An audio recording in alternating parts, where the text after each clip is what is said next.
I have really enjoyed the experience of reading All Quiet on the Western Front. It has lots of action, and it puts you into the perspective of how tough war was for men only a few years older than us.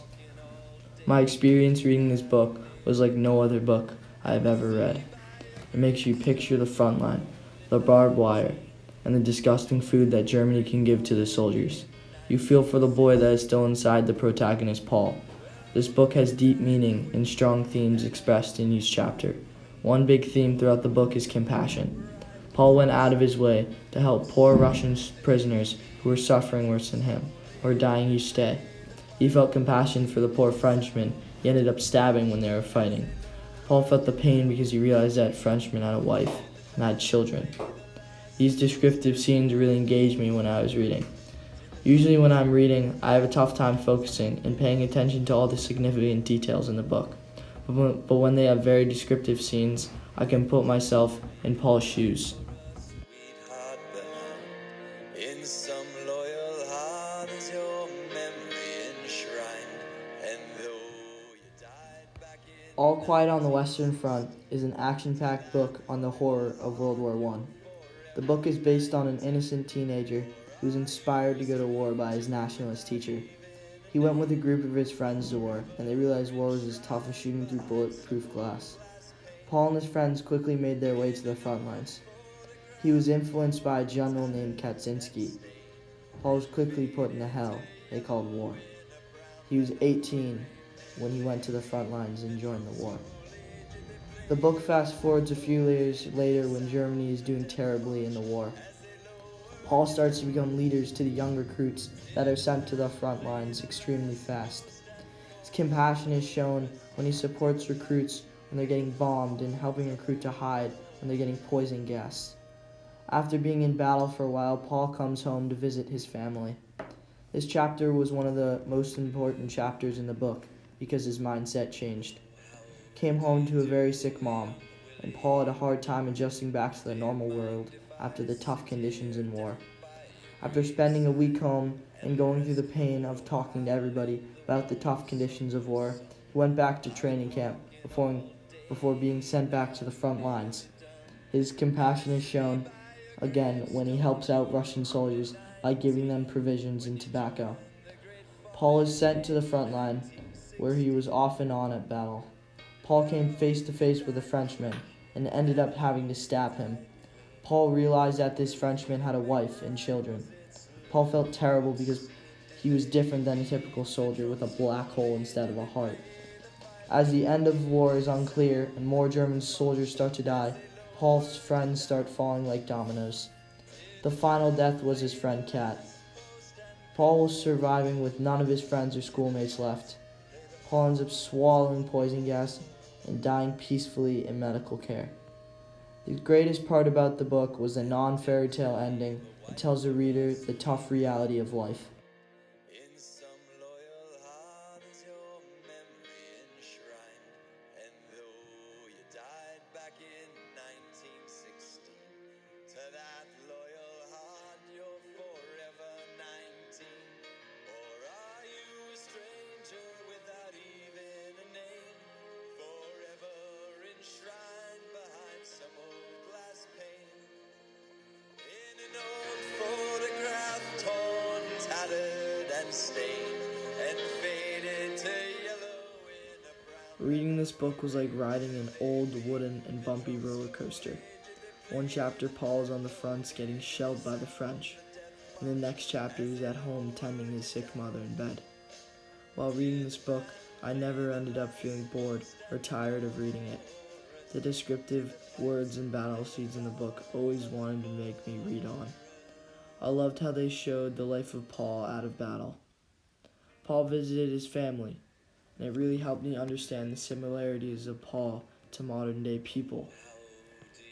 I loved that Paul was the protagonist because he was very different than a cold-blooded soldier. Paul had a heart, and the way he handled situations in the war were very relatable. The book always had very different themes in each chapter. Some chapters would be the horror of modern war, others would be compassion and bravery. Those themes are very different, and these chapters helped us to learn more traits about Paul. This book was always far from boring, and each chapter had new themes and interesting events that would connect to the story. McBride, was it slow and obscene? Did they beat the drum slowly? Did they play the fife lowly? There is no camaraderie without friendship. In the book, All Quiet on the Western Front, chapters 8 through 10, Paul shares food with everyone there. Paul is generous to the Russian prisoners. I put the bag back in my pack and take only 2 cakes to the Russians. He is also kind to the poor Frenchman he stabbed. Paul is kind and friendly to any German or any other soldier he encounters during the war. In the beginning of chapter 9, Paul returns to the front and everyone is excited to see him healthy, and he was excited to see them healthy as well. Then I jump up, push in amongst them, my eyes searching. There is Jabin, there is Mueller blowing his nose, and there are Kat and Krop. That just shows how eager the comrades were to see each other. This is because Paul is a good friend and he supports everybody he meets. A quote is an evidence of a statement, and Paul here is being kind to enemies in chapter 9.